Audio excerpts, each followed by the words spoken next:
Al-Fatihah. Bismillahirrahmanirrahim. Batusan Rasul Masail Senin 27 Dzulqa'dah 1443 Hijriah, 27 Juni 2022 Masehi. Sujud tilawah tidak pada tempatnya.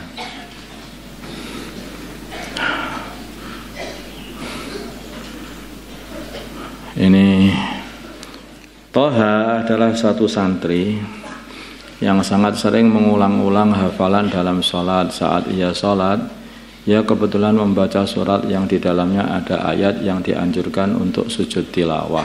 Namun sayangnya ia malah sujud sebelum ayat sajadah dibaca, karena ia ragu manakah ayat sajadahnya tersebut. Pertanyaan: bagaimana hukum sujud tilawah Toha? Bagaimana hukum sujud tilawahnya Toha? Hukum sujud tilawahnya adalah tidak sah dikarenakan bacaannya belum sampai ke ayat sajadah. Sujud tilawahnya ya, bukan sholatnya.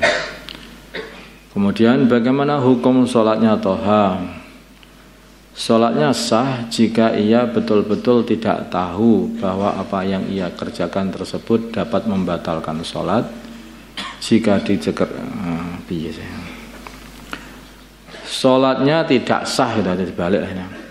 Sholatnya tidak sah kalau dia itu mengerjakannya dengan sengaja dan dia tahu itu dapat membatalkan sholat. Dan sholatnya sah jika ia betul-betul tidak tahu bahwa apa yang dia kerjakan tersebut dapat membatalkan sholat. Jadi kalau dia tahu ini batal sholatnya.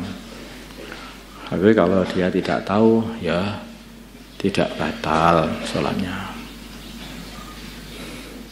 Apakah Toha disunahkan untuk sujud sahwi? Ya, disunahkan untuk sujud sahwi. Tapi kalau dia sujud sahwi, dia berarti tahu.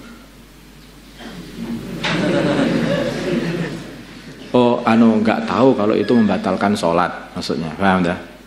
Nggak tahu kalau dia itu membatalkan sholat. Sebetulnya itu membatalkan sholat. Dia sujud bukan pada tempatnya, belum ayat sajdah.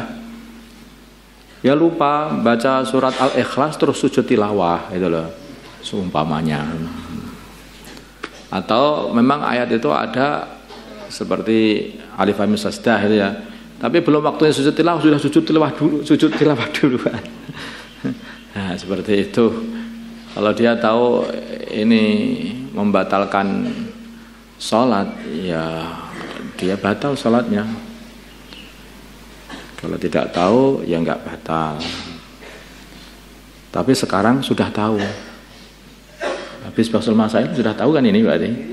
Nah, awas lah. Jadi kalau ada yang lakukan lagi, batal sholatnya, qadha misalnya. Batal sholatnya.